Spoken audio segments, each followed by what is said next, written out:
मुझे अपने बचपन के ना कुछ इंसिडेंसेस बहुत अच्छे से याद हैं, और उसमें मेजरली ऐसे हैं जब मेरे मम्मी पापा आपस में लड़ते थे। मुझे बहुत वो दोपहर ऑलमोस्ट याद रहती हैं जब मेरे पापा कॉलेज से आते थे पढ़ा के, और मेरी मम्मी कुछ बोलती थी और उन दोनों के बीच में पता नहीं कहाँ से क्या ऐसा होता था कि झगड़े शुरू हो जाते थे। और वो झगड़े वो दोनों कर रहे होते थे इतने ज़ोर ज़ोर के कि हमें सिर्फ आवाज़ आती थी।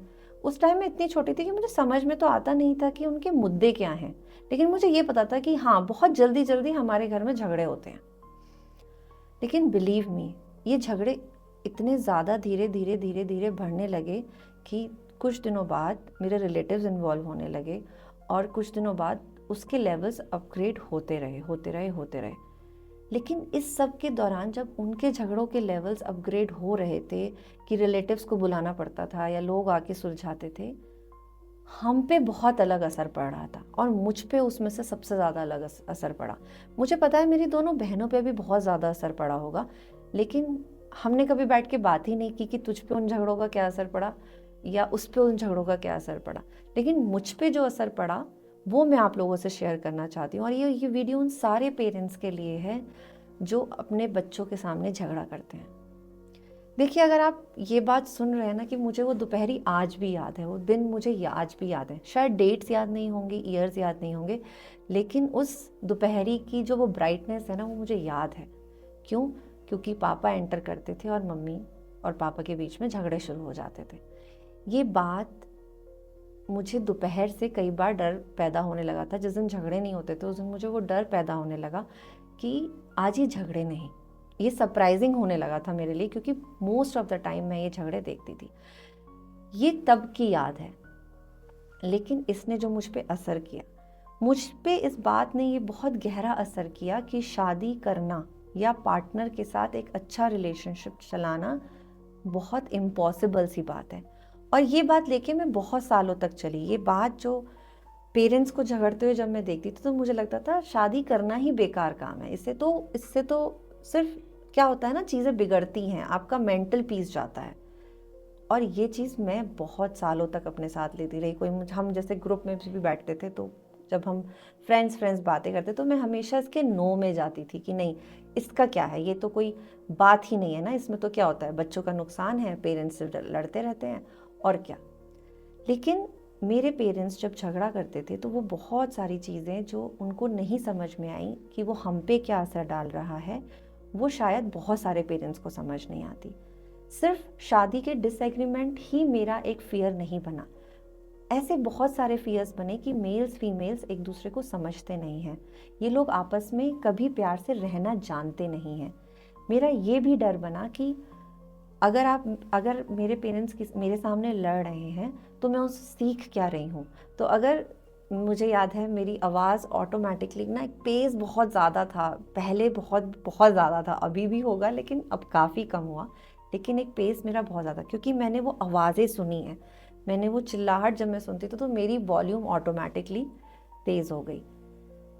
पेरेंट्स को ये सब बातें नहीं पता चलती हैं कि जब वो बच्चे के सामने लड़ रहे हैं वो कितने सारे इमोशन ट्रांसफ़र कर रहे हैं बच्चे के अंदर, कितनी सारी धारणाएं बच्चों के अंदर ट्रांसफ़र कर रहे हैं, जिससे वो बच्चा ले रहा है और वो अपने दिमाग में उस पूरे marriage as an institution, relationships, breakups, प्यार मोहब्बत की डेफिनेशंस अपने हिसाब से बनाए जा रहा है। देखिए, आप कितनी भी किताबें पढ़ लेते हैं, आप कितना भी लिटरेचर पढ़ लेते हैं, लेकिन जो आपने लाइव एक्सपीरियंस किया है ना अपने पेरेंट्स के साथ बचपन में, वो बच्चा कभी नहीं भूलता। जब तक बच्चा खुद जाके सेल्फ अवेयर नहीं होता कि अच्छा ये मैंने गलत पढ़ लिया है, ये मेरी लाइफ का गलत एक्सपीरियंस है, मुझे इसे जाके ठीक करना है, जाके इसे सुधारना है, तब तक बच्चा उसी धारणाओं पे चलता है। उन्हीं ही बनाई हुई डेफिनेशंस जो उसने एक्सपीरियंस की वो उसी के हिसाब से चलता है, और काफ़ी लंबे टाइम चलता है। आप देखेंगे, मैंने जो अपनी स्टोरी बताई वो तब है जब बच्चों के साथ ना बहुत बच्चे भी होते थे, खेलते थे हम लोग, आधी बात भूल गए, आधी चीज़ें याद रह गई, मम्मी ने गले लगा लिए तो सब ठीक हो गया, पापा मम्मी खिलाने लगे सब ठीक हो गया। लेकिन आज की जनरेशन्स के पास, और हम 3 बहनें थे, adding to all that incidences, हम 3 बहनें थे, शाम में खेलने गए, हम सब भूल गए, कुछ चीज़ें याद रह गई, तो उसने मुझे ऐसा बनाया, फिर हमने वो शिफ्ट लाया। लेकिन आज की जनरेशन में बच्चों के पास वो मौके नहीं हैं कि उन्होंने पेरेंट्स के झगड़े देखे और वो शाम में भूल जाएं। ऐसे मौके आजकल के बच्चों के पास नहीं हैं। ध्यान रखिए, आप 2024 में हैं, जहाँ बच्चा करना एक बहुत बड़ा काम हो गया है, जहाँ सिबलिंग्स, मोस्ट ऑफ द बच्चों के सिबलिंग्स नहीं है, जहाँ पे बच्चा एक्सटर्नल एनवायरनमेंट में नेचुरली प्ले नहीं कर रहा है, आप वो एनवायरनमेंट भी उसको बना के दे रहे हैं। और जो सबसे ज़्यादा नेचुरली वो देखता है वो है आपके झगड़े, जो आप उसको क्रिएट नहीं करते हैं, जो आप ऑटोमेटिकली रोज़ लड़ रहे हैं। सबसे ज़्यादा लर्निंग उसकी वहीं से हो रही है, क्योंकि वो एक नेचुरली आप कर रहे हैं उसके सामने। बट बाकी सारी भुलाने वाली जो जगहें हैं जहाँ वो उन कुछ चीज़ों को ओवरकम करे, वो सब आर्टिफिशियली क्रिएटेड है। इसीलिए भूलना बच्चे का, निकालना दिमाग से बहुत मुश्किल हो जाता है। एंड इसीलिए आजकल छोटे छोटे बच्चे, टीनेजर्स डिप्रेशन में जा रहे हैं, क्योंकि उनके दिमाग में वो एक्सपीरियंशियल लर्निंग आज भी है आपके झगड़ों की। मैं ये नहीं कहती कि आप भी अननेचुरल हो जाइए, ऐसा पॉसिबल नहीं है। किसी के लिए भी रिलेशनशिप में नेचुरल होना अननेचुरल होना पॉसिबल नहीं है। लेकिन आप कर क्या सकते हैं? मेक श्योर आप अपने बच्चे के सामने नहीं लड़ें। मेक श्योर कि आप अपने रिलेशनशिप में स्ट्रॉन्ग बाउंड्रीज बनाएं। मेक श्योर कि आप अपने बच्चे को, अगर कोई मिसअंडरस्टैंडिंग हो भी गई है तो उसका राइट कॉन्टेक्स्ट क्या है, अगर आपका बच्चा समझने लायक है तो समझाएं। एक गलती जो मैंने बहुत परिवारों में देखी है और जो मुझे बिल्कुल पसंद नहीं है, वो ये है कि अगर मदर का झगड़ा फादर से हुआ और बच्चे क्योंकि मदर के केयर में रहते हैं, तो मदर उनको बैड बूस्टिंग जो करती है ना, कि तेरे पापा ये करते हैं, तेरे पापा ने ये नहीं किया, तेरे पापा ने ये नहीं किया, मैं आप लोगों को वॉर्न कर रही हूँ, ऐसा मत कीजिए। आपकी ज़िंदगी में वो बच्चा अकेले से नहीं आया था, आपके हस्बैंड की वजह से ही आया था। लेकिन आज जब उसके दिमाग में आप उसके फादर के लिए या फादर उसकी मदर के लिए चीज़ें डालते हैं ना, ये एक सिन की तरह है।